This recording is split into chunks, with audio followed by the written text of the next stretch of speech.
BJP MP Kishan రెడ్డిపై TPCC chief Mahesh Kumar Goud నిప్పులు చెరిగారు. దేశద్రోహులు ఎవరో, భక్తులు ఎవరో అర్థం కావడం లేదా అంటూ ప్రశ్నించారు.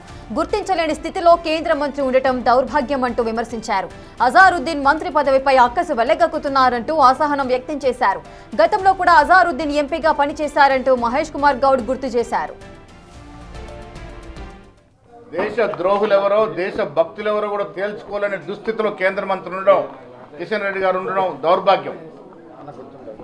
అజారుద్దీన్ గారి గురించి ఆ రకంగా మాట్లాడడం కేంద్ర మంత్రి స్థాయికి తగదు.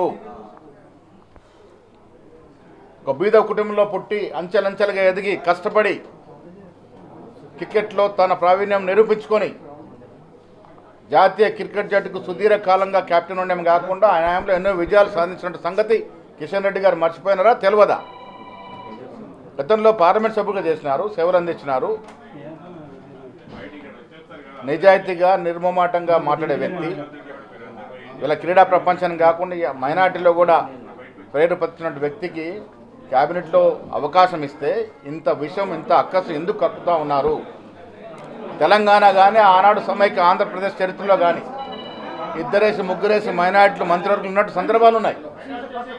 ఇవాళ మొదటి క్యాబినెట్లో ఇవ్వాల్సి ఉన్నప్పటికీ కూడా ఎమ్మెల్యేలు ఓడిపోవడం వల్ల ఇవ్వలేకపోయినాం. ఇవాళ ఇస్తూ ఉన్నాం. దానికి అంత బాధ ఎందుకని అడుగుతా ఉన్నాం. అజారుద్దీన్ గారిని క్యాబినెట్ తీసుకోవడం వల్ల మైనార్టీలకి సంక్షేమం అభివృద్ధి చేరడంలో కొంత సులభం అవుతుందని ఉద్దేశంతో వారు తీసుకుంటా ఉన్నాం.